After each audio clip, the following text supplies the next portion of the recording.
Listo, ya está grabando la sesión. Voy a compartir aquí pantalla. Profe, antes una pregunta sobre la actividad anterior. Sí, comenta. En el entregable dice que hay que hacer un mapa conceptual. Lo que no me queda claro es si el mapa, perdón, un mapa mental. ¿El mapa mental debe Sí. ser solo de los contenedores o también hay que adicionarlo de las máquinas virtuales? Bueno, es hacer un mapa mental eh, acerca del contenido, pues, del material de apoyo que le solicita la actividad. Entonces, permítanme acá un momentico. Yo busco aquí, busco acá una cosita acá.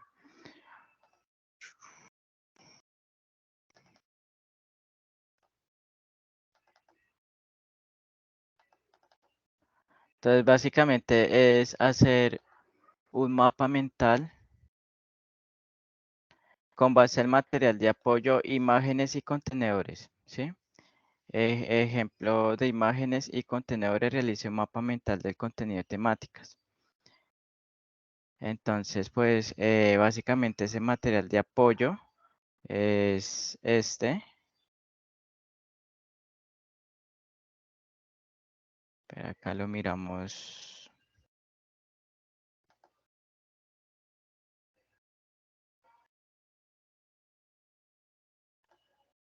Vamos a abrir aquí territorio.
¿Está viendo pantalla, Luis? Sí. Sí, señora, ahí se ve. Listo, esperemos un momento ya que cargue la página. A ver qué pasó acá.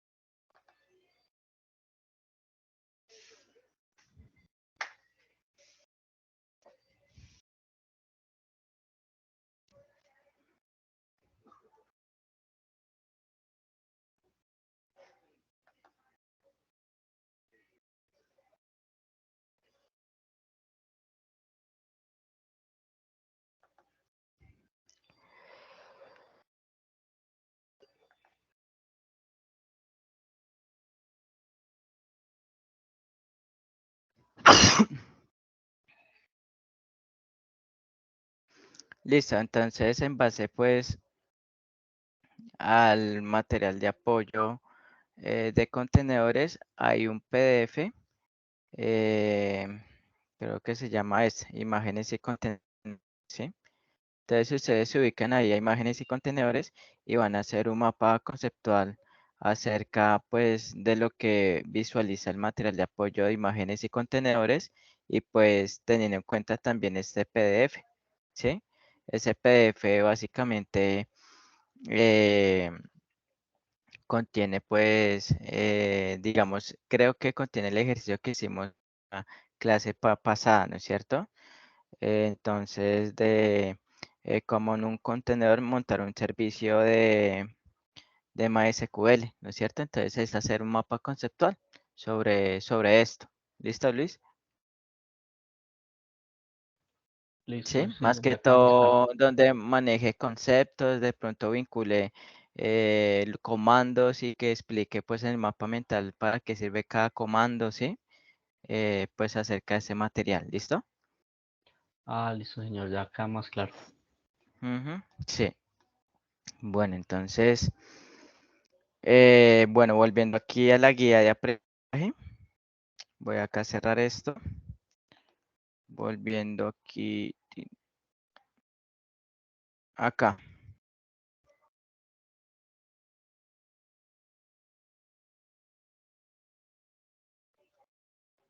acá. Básicamente nos remontamos a la evidencia de aprendizaje 1 de la competencia eh, de la actividad 3 de la competencia 22.050.11.03.11.06, qué pena, de la guía de aprendizaje 5, el cual dice que hay que realizar un informe técnico. Nos dice que para esta actividad se elaborará un informe técnico con el diseño, implementación y resultados de la realización de pruebas de funcionamiento de la arquitectura desplegada a nivel de alta disponibilidad y redundancia. Entonces, que a continuación se van a realizar o se van a relacionar algunos de los aspectos a tener en cuenta para la realización de la actividad. Entonces, pues nos dicen algunos ítems, pero básicamente es hacer un informe técnico del diseño, implementación y resultados de la realización de las pruebas del funcionamiento de la arquitectura a nivel de la disponibilidad y redundancia, ¿no es cierto? Entonces, nos piden que el informe debe, de cierta manera, primero, pues, todo informe pues debe tener las normas básicas de presentación de un documento escrito, es decir, el documento debe tener como mínimo una portada, introducción, alcance, lista de requerimientos y versión del documento. Dice que el informe debe tener o se debe evidenciar la implementación de características de redundancia y también pues el informe debe evidenciar la implementación de estrategias de alta disponibilidad. Entonces, básicamente, yo tengo un formato técnico para el diseño, implementación y resultados de realización de las pruebas del funcionamiento de la arquitectura a nivel de alta disponibilidad y redundancia. ¿Sí? Entonces, en vez de un informe en Word, vamos a presentar el formato, ¿no es cierto? Yo ahorita les voy a presentar el formato. Se les voy de cierta manera a explicar en qué consiste ese formato para que simplemente diligencien el formato y me suban ese formato en Excel. Recuerden que es el formato del diseño e implementación, básicamente para la realización de pruebas de funcionamiento de la arquitectura desplegada, teniendo en cuenta pues la disponibilidad y la redundancia, ¿sí? Entonces para ello pues tenemos que ver una serie de conceptos, ¿sí? Cabe resaltar que para realizar pues el diligenciamiento del formato, pues nos dicen que debemos apoyarnos de un material de apoyo, ¿no es cierto? Ese material de apoyo es el siguiente, ¿sí? Voy aquí a cerrar. El material de apoyo se llama gestión de redundancia y de alta disponibilidad. Entonces es necesario que lean este material de apoyo que está en territorio. ¿Listo? Entonces vamos a iniciar con la presentación del día de hoy. Entonces, básicamente estamos abarcando la actividad 3 de la competencia 22.050.11.06 de la guía de aprendizaje 5. Nos dice que esa actividad nos invita a verificar el correcto funcionamiento de la arquitectura de tecnología desplegada. La evidencia que vamos a tratar corresponde a la evidencia 1, actividad 3 de la competencia 22.50.11.06 de la guía de aprendizaje 5, en el cual nos dice que debemos realizar un informe técnico, pero aquí de cierta manera hago una aclaración, vamos a presentar un formato técnico en Excel, ¿listo? Entonces, vas a empezar a hablar sobre la gestión de redundancia y alta disponibilidad. Luis, ¿alguna vez has escuchado estos conceptos o de pronto si tiene nociones de qué es la redundancia y qué es la alta disponibilidad? No, no, señor, la verdad no, nunca los había escuchado. Pues en este tema de programación, no. Listo, entonces, básicamente, pues, vamos a remontarnos, pues, en la introducción, en donde básicamente nosotros pensando en una organización ya sea una entidad bancaria, o una organización como una cadena de almacén como Falabella, Éxito, una organización como Claro, una organización, digamos, grande, ¿no es cierto? Eh, Toda empresa, toda organización debe garantizar la disponibilidad de los servicios, ¿no es cierto? Entonces, ¿qué servicios tiene una empresa? Para apalancar pues las operaciones que se generan dentro de la empresa. Básicamente, hay servicios de red, hay servicios de infraestructura en el cual están los servidores que deben de estar siempre disponibles, ¿no es cierto? Hay servicios en la nube, ¿no es cierto? Entonces, básicamente todos estos servicios de infraestructura de TI que hay en las organizaciones se debe garantizar que estén disponibles porque si se cae el servidor, por ejemplo, en un banco, si se cae el servidor del banco, no se van a poder hacer transacciones, ¿no es cierto?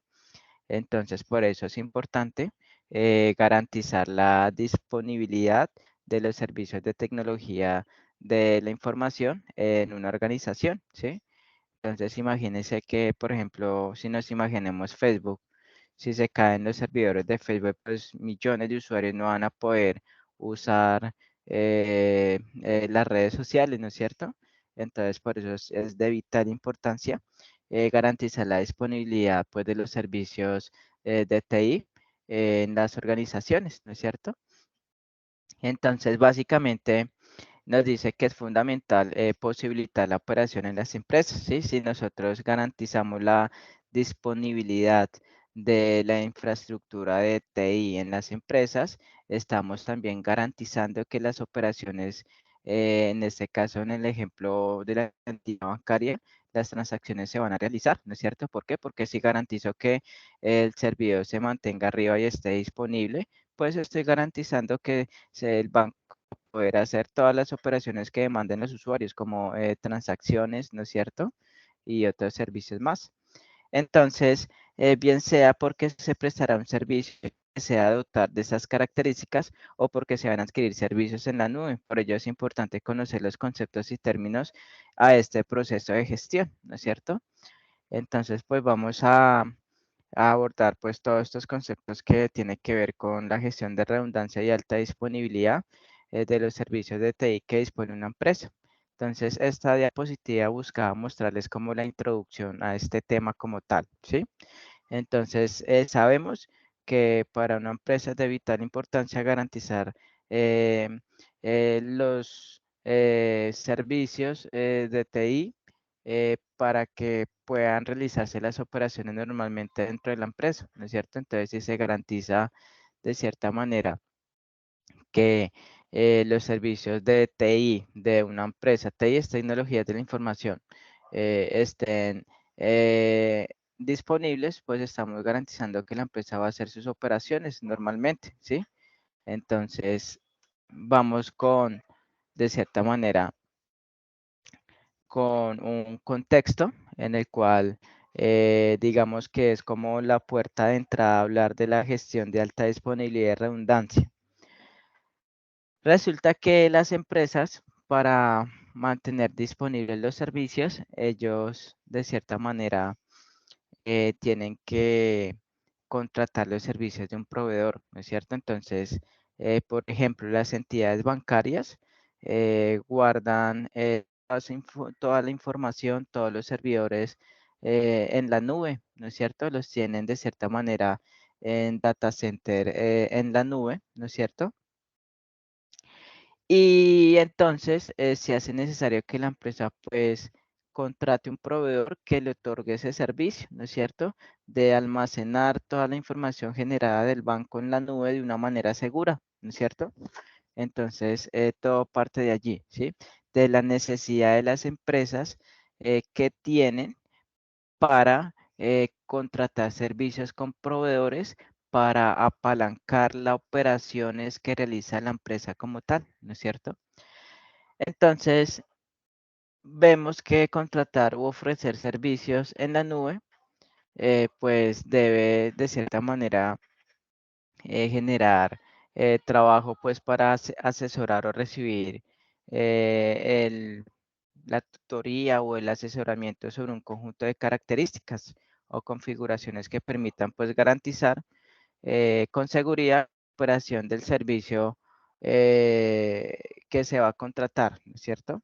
Entonces, fíjense que en este tema nosotros de cierta manera vamos eh, a, a permitir que el aprendiz pueda conocer los conceptos relacionados con procesos de gestión de redundancia y alta disponibilidad, que son dos conceptos que vamos a ver posteriormente. De tal manera pues que se comprenda el contexto de los servicios que puede ofrecer una empresa, ¿no es cierto? Bueno, entonces aquí vamos a seguir. Bueno, entonces vamos con la gestión de redundancia. Entonces, ¿a qué se refiere esa gestión de redundancia? Básicamente se enfoca en la capacidad de interconectar los data centers. Los data centers, de cierta manera, son, digamos, servidores que están en la nube, son servidores, de cierta manera, ya virtualizados que están en la nube, ¿no es cierto? En caso de que algo falle. Entonces, esa gestión de redundancia se enfoca pues en la capacidad pues de interconectar esos servidores virtualizados que están en la nube eh, en caso de que el principal falle, ¿no es cierto? Entonces, si tenemos dos servidores y si la entidad bancaria tiene múltiples servidores y si el principal falla, pues la gestión de redundancia pues va a tener esa capacidad pues de seguir respondiendo a los requerimientos de los usuarios, ¿no es cierto? Entonces, ¿por qué se utiliza la redundancia? Básicamente la redundancia se utiliza para reducir el riesgo de interrupciones y asegurar de que un sistema siga funcionando, incluso si una parte del falla, ¿no es cierto? Entonces, para eso nosotros utilizamos la redundancia, ¿no es cierto? Para minimizar ese nivel de riesgo de fallas que puede haber en un sistema, ¿no es cierto? Entonces, vamos de cierta manera a asegurar de que si algo falla, el sistema siga disponible, siga funcionando, ¿no es cierto? Entonces, eso es la gestión de redundancia. ¿Alguna duda, inquietud, Luis? No, no, señor.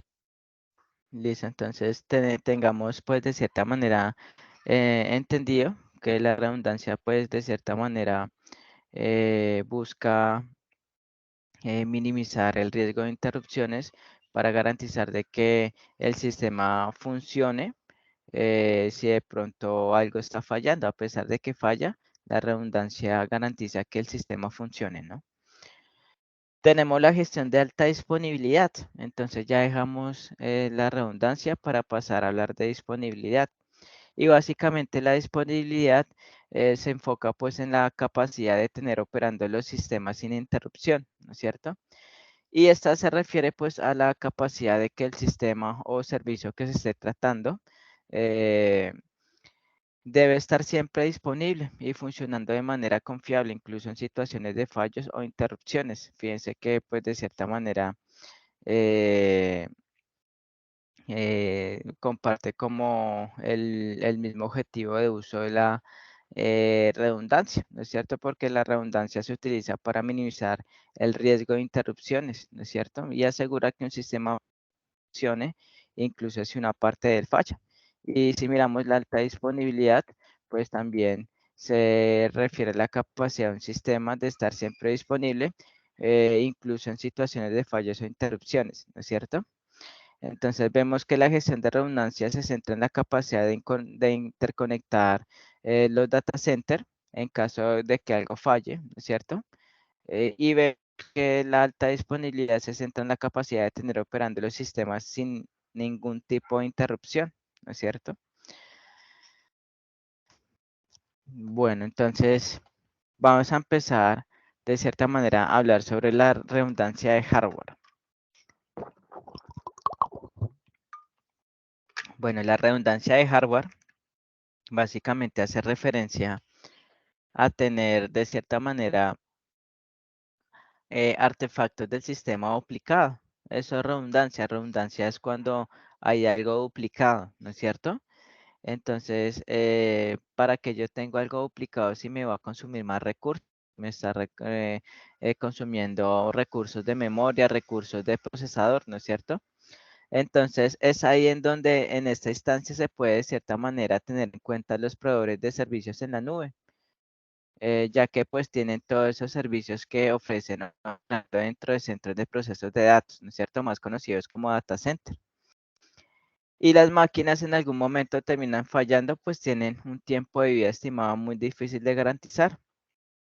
Entonces, cuando escuchemos redundancia de hardware, se refiere a que hay un componente en el sistema que está duplicado, ¿no es cierto? Cuando hablamos de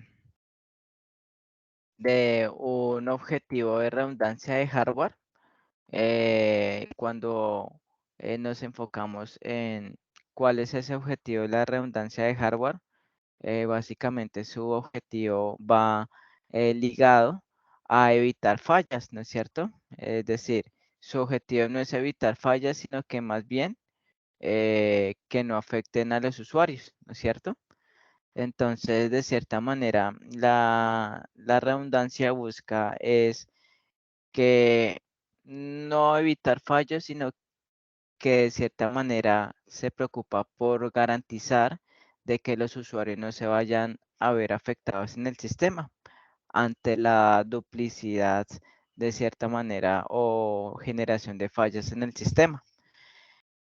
Entonces, la forma de lograr esto, ¿sí? Es decir, que de cierta manera de que los usuarios no se vayan a ver afectados por si fallas en el sistema, la forma de lograr esto es duplicando el dispositivo de manera que cuando falle la máquina de los servicios que depende de ese hardware, sean trasladados de forma automática a un dispositivo que no esté afectado, ¿no es cierto? Entonces, fíjense que la redundancia de hardware, si lo llevamos a coalición a un ejemplo, tenemos en una entidad bancaria, en un servidor, se almacena todas las transacciones que hagan los usuarios. Básicamente, cuando yo hablo de redundancia de hardware, es duplicar un servidor, sacar una copia del servidor, ¿no es cierto? Es decir, establecer un servidor virtualizado, cosa que si falla un servidor, pues yo tengo una copia de toda esa información que maneja ese servidor, la tengo en otro servidor, ¿no es cierto? Entonces, ¿por qué yo hago la redundancia de hardware? Para evitar de que si el servidor principal falla, pues automáticamente el sistema hace uso del segundo servidor, garantizando que el usuario no se vea afectado en el uso de la aplicación bancaria. ¿Por qué? Porque de cierta manera, si falló el servidor principal, entra en acción el otro servidor, ¿no es cierto? Entonces, ¿por qué? Porque se está dando una redundancia de hardware, ¿no es cierto? Con el fin de garantizar la disponibilidad del sistema ante los usuarios, ¿no es cierto? De tal forma que cuando dos dispositivos están publicados se puede decir que están redundados, ¿no es cierto? Y eso se hace para garantizar pues la disponibilidad del sistema. Si el servidor principal falla, pues está el otro. Si falla uno, pues está el otro. Y viceversa, si falla el otro, pues está el otro, ¿no es cierto? ¿Entendido el objetivo de la redundancia de hardware, Luis? Sí, señor. Entonces pasamos a hablar ahora de la alta disponibilidad, de availability height. Entonces, básicamente, cuando hablamos de alta disponibilidad, corresponde pues a esas características que tiene pues una arquitectura tecnológica, que de cierta manera establece el grado con el que los servicios de TI están activos, es decir, están disponibles, ¿no? Y para ser usados por el cliente final. Entonces, la alta disponibilidad va a garantizar que los sistemas estén disponibles, ¿no? Cuando yo digo, yo quiero de cierta manera que los servicios de TI de la empresa estén altamente disponibles, es básicamente garantizar que los sistemas que se trabajan en la entidad o empresa pues estén disponibles a pesar de que existan fallos, ¿no es cierto? Entonces, vemos ahí en la ilustración dos servidores, ¿no es cierto? Vemos que un usuario en un computador está realizando por ejemplo, una compra en línea con la app, ¿no es cierto?, de Bancolombia. Y si de cierta manera el servidor, uno de los servidores de Bancolombia falló, pues está el otro, con el fin de no afectar al usuario y que el usuario pues pueda realizar la operación que está llevando a cabo como tal. Luego, pues hablamos de la operación de los servicios, activo-activo y activo-pasivo, ¿no es cierto? Entonces, ¿por qué tenemos en cuenta este activo-activo y activo-pasivo? Porque básicamente la alta disponibilidad puede adoptar dos formas para, de cierta manera, mantener en operación los servicios, ¿no es cierto? Esas formas son activo-activo y activo-pasivo. ¿A qué se refiere el activo-activo? Básicamente, cuando yo hablo activo-activo, me estoy refiriendo a que ambos equipos o tanto dispositivos como sistemas están funcionando de manera simultánea y generalmente pues están repartiendo la carga de trabajo entre ellos, ¿no es cierto? Entonces, por lo general las empresas eh, o como entidades bancarias ellos tienen de cierta manera una alta disponibilidad de forma activo-activo, porque pues ellos tienen varios servidores, ¿no es cierto? Y básicamente eh, tienen dos servidores para distribuir la carga de almacenamiento de transacción, ya que de cierta manera, si toda esa información la dejamos a responsabilidad de un servidor, lo más probable es que se llene ese servidor y no permita realizar aquellas operaciones que requiere la empresa, como transacciones, ¿sí? Entonces, si yo pongo otro servidor y establezco que la información que se genere dentro de esa entidad bancaria se distribuya de manera equitativa en cada servidor, pues estoy haciendo una buena práctica, ¿no es cierto? Porque no estoy saturando a un solo servidor, sino que estoy distribuyendo cargas para que cada uno de los servidores pues logre procesar de manera adecuada sin bloquearse pues todo ese almacenamiento de información, ¿no es cierto? Está el activo pasivo. Entonces, el activo pasivo establece que solo uno de los dispositivos o servicios, en ese ejemplo una entidad bancaria, que están en operación, pues mientras que el segundo equipo solamente entra en operación cuando el primero se ha caído o no esté disponible, ¿no es cierto? En ese caso es posible usar copia existente de un momento determinado de tiempo, ¿no es cierto? Entonces, fíjense que en activo pasivo, básicamente tengo dos servidores y si uno falla, pues está el otro para seguir atendiendo los requerimientos del sistema, ¿no es cierto? En cambio, en el activo-activo tengo dos servidores y la carga de requerimientos se le asigna a cada servidor como tal, ¿no es cierto? Entonces, si ven la diferencia, básicamente en la forma de alta disponibilidad de activo-activo, tengo dos servidores y también puedo decir, tengo dos procesadores, ¿no es cierto? Para distribuir la carga de almacenamiento de información y distribuir pues la cantidad de instrucciones a ejecutar por cada procesador. Entonces, con eso evito saturar a un servidor mandándole toda, digamos, esos servicios de almacenamiento en base de datos, sino que fragmento todas esas solicitudes para que lleguen en un volumen adecuado para cada servidor y así evitar que alguno de ellos se sature, ¿no es cierto? Y en el activo pasivo, pues son los dos servidores que en el caso de que uno falla, pues el otro sigue activo, respondiendo pues a las necesidades que lleguen de almacenamiento de ese servidor, ¿no es cierto? ¿Alguna duda o inquietud? No, señor. Listo. Entonces, vamos de cierta manera aquí con los clústeres. Básicamente es un término muy utilizado cuando hablamos de gestión de redundancia y gestión de alta disponibilidad de servicios de TI en una empresa. ¿Por qué? Porque básicamente clúster, traducido en español, son grupos, ¿no? Y básicamente los clústeres es un conjunto de computadoras o también pueden ser un conjunto de servidores que están interconectados entre sí que trabajan juntos, ¿no es cierto? Como si fueran una sola entidad para lograr pues un alto nivel de disponibilidad de rendimiento y confiabilidad, ¿no es cierto? Entonces, Cluster pues es un grupo de servidores eh, que trabajan para una entidad, ¿no es cierto? Y estos servidores tienen la característica de que trabajan articulados entre ellos, están conectados entre ellos, ¿no es cierto? Para lograr pues la disponibilidad que requiere el sistema para lograr el rendimiento y confiabilidad que requiere esa aplicación, ¿no es cierto? Que de cierta manera, pues, apoya las operaciones de la entidad, ¿no es cierto? Entonces, en esta imagen vemos de cierta manera unos servidores en el cual están rodeados por nodos. Esos círculos se llaman nodos, ¿no es cierto?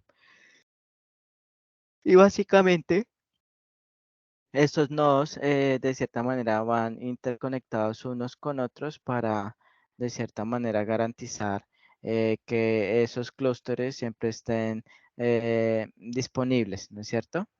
Entonces nos dicen aquí que la técnica del clúster se puede aplicar a máquinas virtuales, a container, arquitecturas de computación, redes, computación en la nube y banco de datos, ¿no? Para tener en cuenta. Luego, tenemos, una vez pues abarcado el concepto de clúster, ¿no es cierto? Que pues es un conjunto de servidores interconectados entre sí para garantizar la disponibilidad y el rendimiento, ¿no es cierto? Vemos que hay dos tipos de clústeres de alto desempeño y clústeres de alta disponibilidad. Entonces, vamos a empezar a aclarar qué es el clúster de alto desempeño, ¿no es cierto? Básicamente, un clúster de alto desempeño se usa cuando el objetivo en la empresa es resolver problemas que requieren de mucho procesamiento, ¿no es cierto? De mucho procesamiento, la empresa requiere, pues, digamos, problemas donde los usuarios acceden de manera concurrida a consultar información en las bases de datos de las entidades bancarias, ¿no es cierto? Es decir, hablamos de cuando es simultáneo, permitiendo de cierta manera realizar en un tiempo útil y de manera adecuada, respondiendo pues a las expectativas pues del usuario, ¿no es cierto? Entonces, para lograr esto, se hace uso de la técnica de balanceo de carga, ¿no es cierto? Entonces, ¿qué es el balanceo de carga? El balanceo de carga consiste en repartir las tareas de manera similar o equilibrada entre los nodos, ¿no es cierto? Entonces, ahí miramos el uso de los nodos, ¿no es cierto? Eh, bueno, ¿qué va a hacer que acá? ¿Cierto? Esos circulitos que rodean el servidor son nodos, ¿no es cierto? Ahora, si miramos el clúster de alta disponibilidad, vemos que el principal objetivo del clúster de alta disponibilidad es mantener el sistema en funcionamiento, ¿no es cierto? Nos hace una aclaración que el clúster de alta disponibilidad es centrado en saber responder automáticamente a fallos sin afectar la continuidad pues, de la prestación del servicio que brinda el sistema. Y para esto, para garantizar pues esta disponibilidad es necesario dotar pues el clúster de herramientas de control y monitoreo de fallas en la interconexión o en los nodos, ¿no es cierto? Redundancia de sistemas, sistemas sustitutos o de respaldo, entre otros, ¿no es cierto? Entonces, eso es lo que busca el clúster de alta disponibilidad, ¿no es cierto? Que básicamente eh, pueda responder a fallos que se den en el hardware de los servidores, ¿no es cierto? Sin afectar la continuidad de la prestación del servicio que se esté dando en el momento.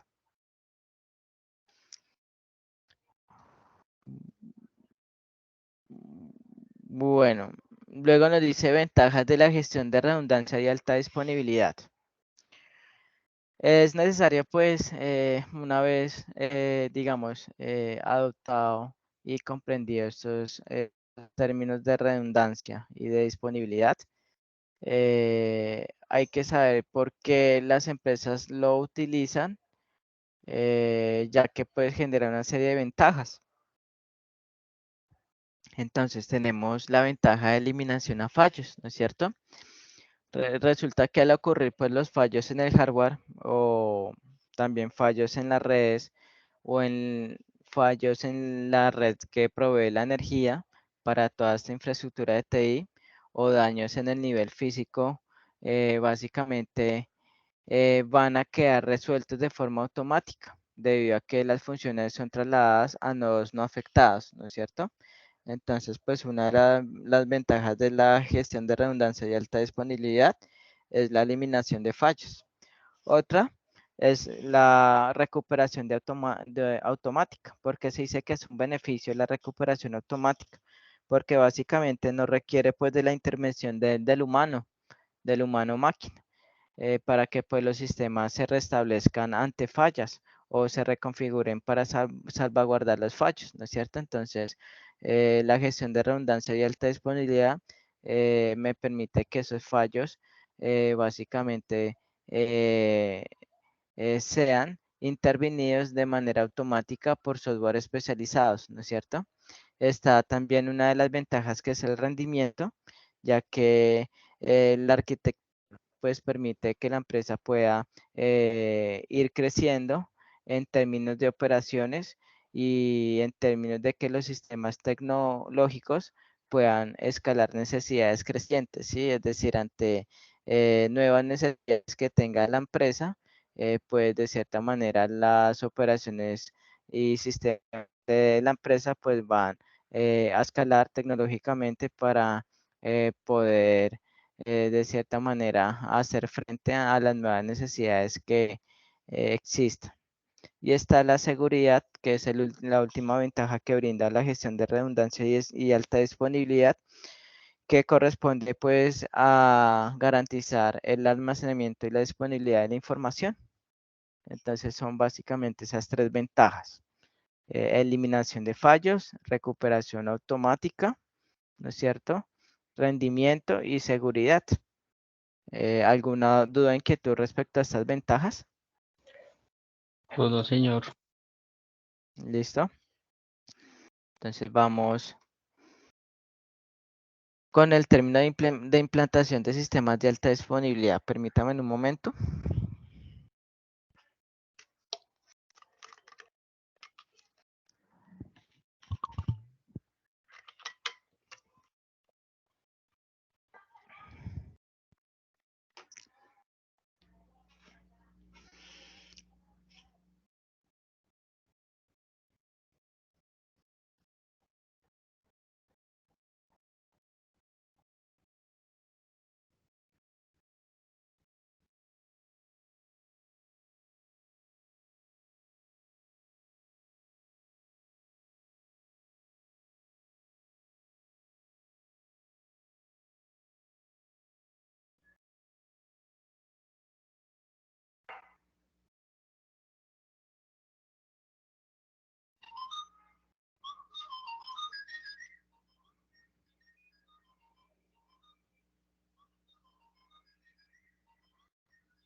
Bueno, Luis, ¿me está escuchando, Luis? ¿Me confirma el audio? Sí, profe, lo escucho. Listo. Entonces, la implantación de sistemas de alta disponibilidad. Se requiere, pues, de cierta manera, de algunos lineamientos independiente de la tecnología del clustering o de almacenamiento y se centra en que sea servible para las tecnologías actuales, ¿no es cierto? Dentro de una empresa. Entonces, se podrá de cierta manera conocer la definición de objetivos y análisis de opciones de alta disponibilidad. ¿No es cierto? Entonces, vamos a mirar que para la implementación o implantación de sistemas de alta disponibilidad, vamos, digamos, a seguir una serie de lineamientos, ¿no es cierto? Independientemente de la tecnología del clúster que se esté trabajando como tal, ¿sí? Entonces, hay métodos de cálculos para los indicadores, para medir esa disponibilidad, ¿no es cierto? Por lo general, cuando una empresa contrata a un proveedor digamos, de servicios de almacenamiento, el proveedor le dice, yo le garantizo que la disponibilidad de los servidores virtualizados en la nube va a ser del 95,6%, ¿no es cierto? Entonces, ellos cómo hacen para, digamos, calcular ese nivel de disponibilidad. Entonces nos dice que la disponibilidad, pues, va a ser el cociente entre el tiempo que el sistema está disponible, ¿no es cierto? Y el tiempo total de paradas de los servicios por servicios de mantenimiento programado y no notificado o coordinador con el cliente. Entonces, tengamos en cuenta que la disponibilidad, pues, es el cociente de eh, la disponibilidad o las horas disponibles, digamos, si estamos hablando de un servidor, ¿no es cierto? Menos las horas totales de paradas de ese servidor por cuestiones de mantenimiento, ¿no es cierto? Y sobre las horas totales, ¿no es cierto? Entonces, ustedes pueden encontrar allí la fórmula y básicamente nos dice que para calcularlo es necesario conocer el tiempo disponible como restante del tiempo total por las paradas de mantenimiento. Bueno, entonces pues en la fórmula dice que la disponibilidad es igual a horas totales disponibles menos horas totales de paradas por mantenimiento programados sobre las horas totales, ¿no es cierto? Es decir, las horas totales disponibles y las horas totales de paradas. La fiabilidad. Entonces es otro indicador para mirar la disponibilidad pues, de un servicio. Nos dice que la fórmula para calcular la fiabilidad es muy parecida a la anterior. Fíjense que nos dice que la fiabilidad es igual a las horas totales disponibles del servicio menos las horas totales de paradas por mantenimiento no programado, ¿no es cierto? Fíjense que en la disponibilidad se resta las horas totales de paradas por mantenimiento programado. Y acá dice que son las horas totales de paradas por mantenimiento no programado, ¿no es cierto? Entonces, fíjense que la fórmula es similar a la anterior, con las únicas diferencias que se sustituye el numerador de las horas de parada por mantenimiento por horas de parada de mantenimiento no programado, ¿no es cierto?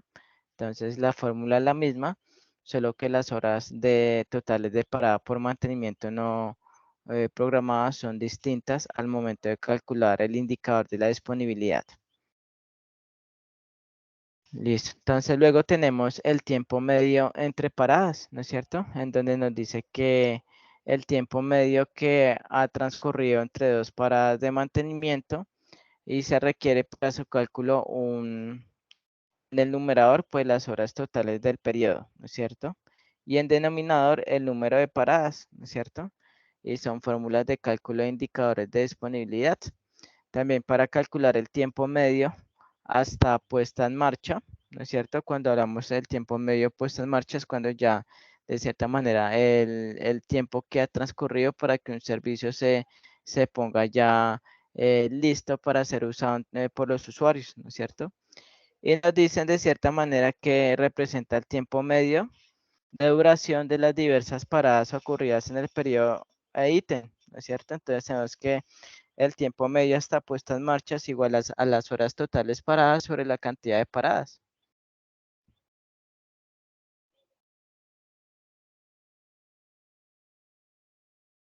Listo, entonces tenemos también condiciones para implantación de sistemas de alta disponibilidad, en donde las condiciones ambientales adecuadas básicamente tienen que ver con, digamos, toda esa infraestructura de TI que me provee los servicios de TI para una empresa deben estar en condiciones ambientales adecuadas para su integridad, para su cuidado. Entonces deben de estar a una temperatura adecuada, toda esa infraestructura de TI como servidores, computadores, entre otros. Debe tener una humedad adecuada en donde se encuentre toda esta infraestructura de TI. Debe circular aire para poder tener estas condiciones. Se emplean pues en instalaciones o sitios específicos para ubicar a los equipos donde se centraliza el funcionamiento, ¿no es cierto? Por lo general ustedes cuando van a empresas como la DIAN o de pronto empresas como cajas de compensación o universidades, ustedes van a tener en cuenta que toda esa infraestructura de TI de servidores van a estar situados en ambientes con condiciones óptimas que garanticen pues el buen funcionamiento de la infraestructura de TI. Por lo general son lugares fríos donde le provea de cierta manera una temperatura adecuada pues a los servidores porque sabemos que los servidores por estar disponibles las 24 horas al día se recalientan y pues el sitio que es frío pues logra contrarrestar pues que los servidores se lleguen a recalentar, ¿no es cierto? Tenemos también las condiciones óptimas de suministro energético. Resulta que toda esa infraestructura de TI o funciona bajo un proveedor de energía que le proporciona pues energía a todos estos componentes de infraestructura de TI para que puedan funcionar bien. Y la condición óptima del suministro energético de cierta manera, pues hace uso de técnicas de instalación para duplicar las fuentes de alimentación de los equipos y duplicar los equipos de interconexión, incluyendo el cableado, ¿no es cierto? Entonces, esto se hace para que siempre le llegue energía a esa infraestructura de TI y pues los servicios se mantengan disponibles, ¿sí? Entonces, básicamente ustedes se dan cuenta que cuando se va la luz en una empresa, hay una CPU que siguen proveyendo energía pues a la infraestructura de TI clave en la empresa, ¿no es cierto? Listo. ¿Alguna duda, inquietud con estos dos tipos de condiciones? No, señor. Listo. Entonces, permítanme un momentico, ya vamos a hablar de integridad y respaldo de los datos.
Bueno, entonces para hablar de la integridad y respaldo de los datos, vamos a ver que mediante la integridad de datos vamos a asegurar que no sea modificado por terceros, ¿no es cierto? Que esos datos no sean modificados por terceros, porque estamos velando por la integridad de los datos almacenados en un servidor, ¿no es cierto?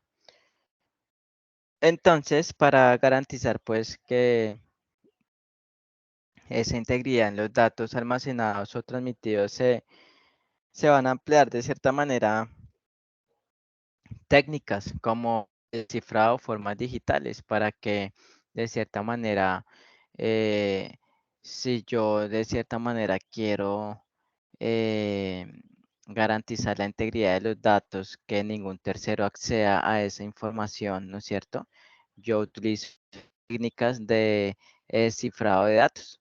Funciona como encapsular la información que llega al servidor, eh, por si hay de cierta manera ataques de terceros que quieren desviar la información o saber qué información se está almacenando en el servidor, pues la información al estar encapsulada, al estar cifrada, pues va a ser más dificultoso para la persona que está tratando de sacar a luz dicha información, ¿no es cierto? Entonces, garantizar pues la integridad de los datos. Nos dicen aquí que pues es un poco más difícil, ya que generalmente es ocasionado por algún malware o alguna función interna de algún sistema operativo que tenga un bache de seguridad, ¿no es cierto? Entonces existen herramientas desarrolladas específicamente y exclusivamente para identificar cuando hay este tipo de vulnerabilidades en el sistema, ¿no es cierto? Entonces están las herramientas como el Rootkit Hunger, eh, que identifica de cierta manera eh, vulnerabilidades en el sistema para hacer de esas vulnerabilidades fortalezas en el sistema y garantizar que la persona encargada o la persona que está tratando de hallar un hueco para desviar información que va al servidor, pues pueda hacer uso de eso para realizar acciones delictivas. Están los servidores redundantes. Recuerden que el concepto de redundancia es hacer, digamos, multiplicar cierta estructura de TI, ¿no es cierto? Por si una falla, pues está la otra, ¿no? Entonces vemos que en los servidores redundantes se evalúa la aplicación de clúster de servidores, ¿no es cierto?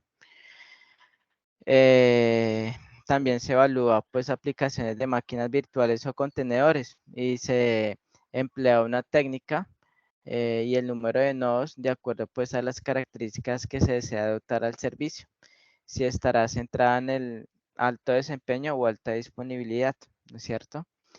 Entonces, fíjense que hay servidores para distinta necesidad, ¿no es cierto? Bueno, tenemos la configuración de servicios y puesta en marcha. Resulta que los servidores y más que todo en la nube requieren pues de una configuración adecuada para que puedan ponerse en marcha, ¿no es cierto? Entonces, aquí pues se hace necesario hacer saber que cuando hay servidores que están virtualizados en la nube, ¿no es cierto? Es como virtualizar un data center, ¿no es cierto? Requiere pues de un gran trabajo de configuración para poner pues todos los servicios en marcha que requiere la empresa, ¿no es cierto? Está también las pruebas de carga, ¿no es cierto? Fíjense que las pruebas de carga pues van a medir el rendimiento del sistema y pues hay dos tipos de pruebas, ¿cierto? Está las pruebas de caja negra, en donde hay una entrada. Fíjense que hay unas funciones en donde pues yo no puedo observar esas funciones, pero sé que va a generar una salida, ¿no es cierto?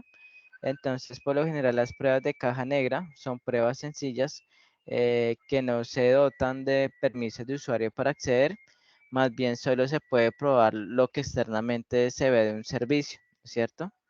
Sin emplear pues credenciales de acceso que permita pues acceder a toda la funcionalidad, ¿no es cierto? Y las pruebas de caja blanca, básicamente es el mismo proceso, pero las funciones sí se pueden ver. Entonces, fíjense que en las pruebas de caja blanca nosotros podemos verificar internamente las partes que componen un sistema de manera que debe seguir una secuencia lógica, y la primera sería acceder al sistema con credenciales de acceso válidos, ¿no es cierto? Entonces tenemos las pruebas de caja negra y la caja blanca. ¿Alguna inquietud hasta el No, momento? señor, aún todavía no. Listo. Listo, entonces ahí finalizamos los conceptos, ¿sí? Ustedes pueden complementar estos conceptos en el material de territorio que habla sobre la gestión de redundancia y alta disponibilidad. Es esencial que lean el material de apoyo disponible. Entonces, si vamos ya a la actividad, al informe en el cual se debe evidenciar la implementación de características de redundancia y, y estrategias de alta disponibilidad, vamos a trabajarlo en este formato, ¿no es cierto? Entonces, eh, ¿están visualizando el formato? Sí, señor, ahí se ve. Listo, entonces permítanme en un momento.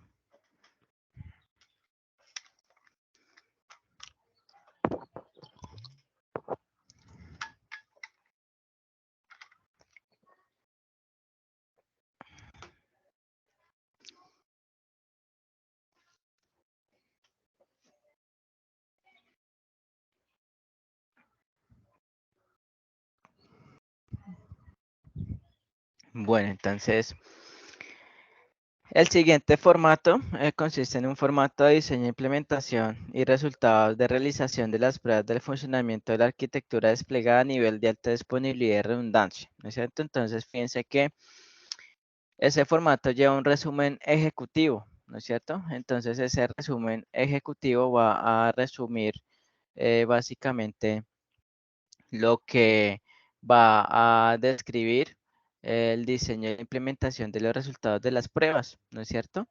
Entonces, fíjense que aquí nos dicen que este informe técnico describe el diseño y la implementación y resultados de las pruebas de funcionamiento de una arquitectura desplegada a nivel de alta disponibilidad y redundancia, con varias demandas de servicios requeridos en la empresa Supermarket. Este, pues, ejemplo, está orientado a una empresa llamada Supermarket, en el cual, pues, promociona y comercializa productos alimenticios.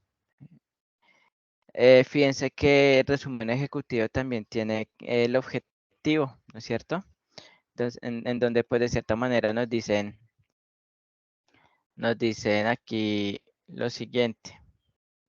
Dicen que el objetivo de este proyecto es garantizar la disponibilidad continua y la mitigación de fallas de una aplicación móvil para la promoción y comercialización de productos alimenticios, el cual es una herramienta tecnológica crítica para el negocio, ¿no es cierto? Entonces, en el objetivo, ustedes de cierta manera van a definir qué es lo que quieren garantizar, ¿no es cierto? Que obviamente, pues ustedes en sus aplicaciones que están desarrollando para el proyecto formativo, de cierta manera van a garantizar la disponibilidad de la continuidad de cierta manera de los servicios más esenciales que requiere la aplicación, ¿no es cierto?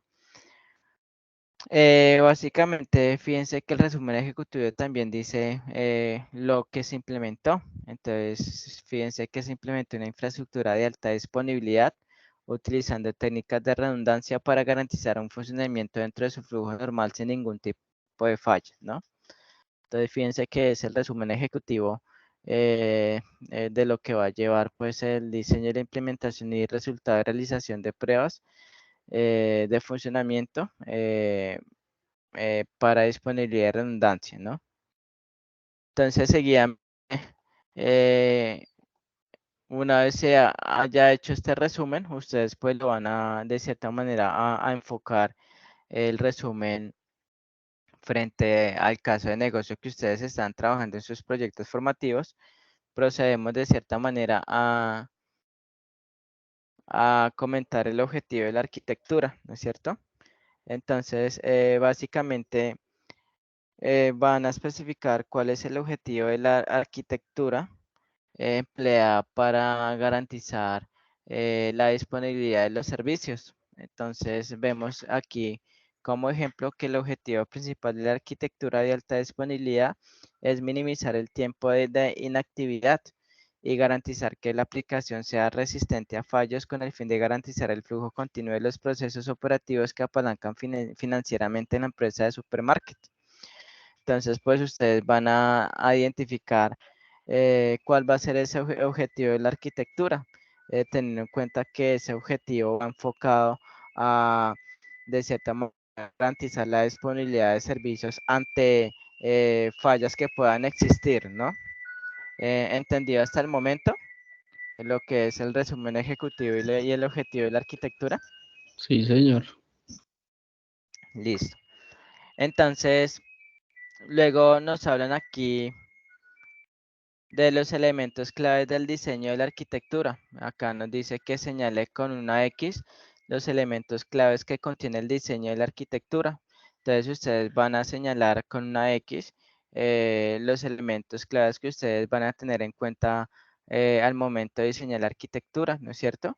Si van a tener en cuenta los balanceadores de carga o si van a tener en cuenta los servidores de aplicación o las bases de datos de redundantes o el monitoreo continuo, ¿sí? Si de pronto en el diseño de la arquitectura ustedes no tuvieron en cuenta el monitoreo continuo, pues no lo señalan, ¿no? Entonces aquí pues ustedes van a señalar cada una de ellas, ¿sí? Tener en cuenta que el objetivo de usar los balanceadores de carga básicamente es para distribuir el tráfico entre múltiples servidores de aplicación y evitar que de pronto alguna infraestructura de TI se sature, ¿no es cierto?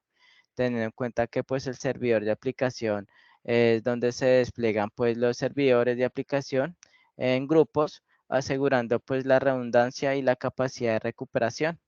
Y tener en cuenta que las bases de datos redundantes se utilizan pues una configuración maestro esclavo para la base de datos, ¿no? Garantizando pues la integridad de los datos y la recuperación ante fallos, ¿no? Permítame en un momento.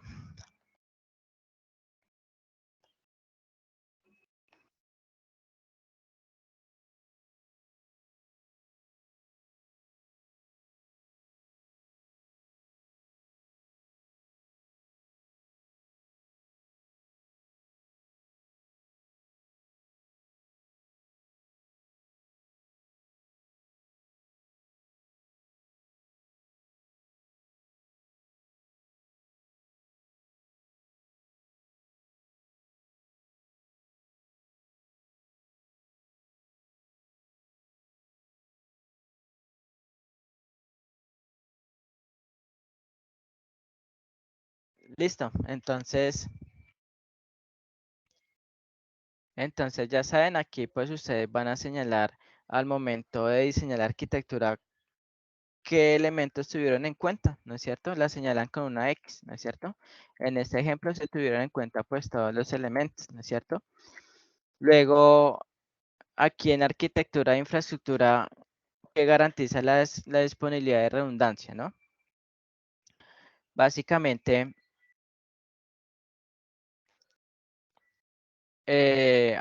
acá hay algo que no se está visualizando bien. Venga, lo bajamos. Eso. Entonces, básicamente, pues esta arquitectura de infraestructura, considero que esto lo deberían de dejar así, tal como está, porque es como un estándar que se utiliza al momento, pues, de garantizar pues, la disponibilidad y la redundancia, ¿no es cierto? Teniendo en cuenta que la capa de presentación, pues allí se encuentra el balanceador de carga, ¿no es cierto? En la capa lógica del negocio se encuentran los servidores de la aplicación. En la capa de datos se encuentra pues esa configuración de la base de datos como tal, ¿sí? Entonces luego viene en la implementación, vienen los componentes de hardware. Entonces ustedes aquí van a ingresar la cantidad de elementos de hardware que requiere para la implementación de una infraestructura de TI, de acuerdo pues al proyecto formativo que ustedes están trabajando, ¿no es cierto? ustedes van a poner acá cuántos procesos de balanceo de carga van a hacer, si van a hacer 2, 3, 4, 8, 9, ¿sí? Van a poner aquí los servidores de aplicación que requieren para el desarrollo de su proyecto formativo con base pues al dominio del problema o a la empresa que están trabajando. Van a poner la cantidad de clúster que requieren, van a poner las bases de datos maestro que requieren y la base de datos esclavo, ¿no es cierto? Entonces, tengan en cuenta que las bases de datos maestro,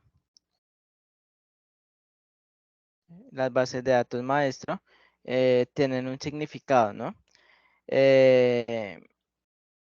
Eh, básicamente, pues, esas bases de datos maestro se pueden considerar como el conjunto de identificadores que proporciona, digamos, un contexto sobre los datos comerciales como la ubicación, el cliente, el producto y el activo, ¿no es cierto? Entonces, tengamos en cuenta eso, ¿no? Y las bases de datos esclavo, básicamente hace referencia eh, más que todo a datos que de cierta manera no son tan principales, ¿no es cierto? Entonces, eh, permítanme acá un momentico.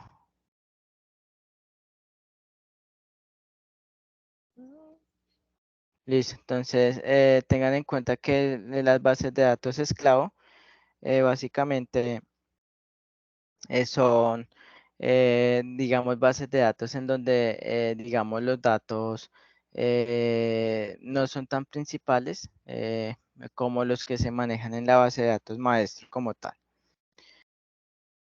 Luego están los componentes de software. Entonces dice, ingrese la cantidad de elementos de software que requiere para la implementación de infraestructura de TI. Entonces, si yo requiero un sistema operativo Linux, ¿cuánto requiero? Sistema operativo Windows, ¿cuánto requiero? Si un software de balanceo, ¿cuánto requiero? ¿No es cierto? Entonces, ustedes van a poner ahí la cantidad, ¿no es cierto? Mm, eh,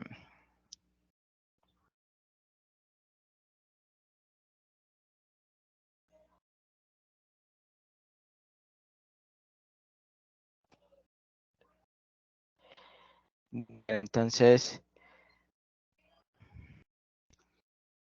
Entonces, pues luego viene acá la configuración de componentes de software, ¿no es cierto? En donde básicamente aquí pues se define eh, cómo se configuró pues cada uno de estos componentes, ¿no es cierto? Entonces, por ejemplo, los balanceadores de carga. Nos dicen que se configuraron pues para distribuir uniformemente el tráfico entre los servidores de aplicación. En cuanto a los servidores de aplicación, se configuraron para funcionar en un clúster con equilibrio de carga y detección de fallos automático. En la base de datos maestro nos dicen que se configuró para replicar los datos en tiempo real, ¿no es cierto? Entonces tengan en cuenta que cuando hablamos de base de datos maestro y esclavo, base de datos maestros es donde tengo los datos que llegan por primera vez al servidor, los datos más principales, y el esclavo es como si fuera una copia, ¿no?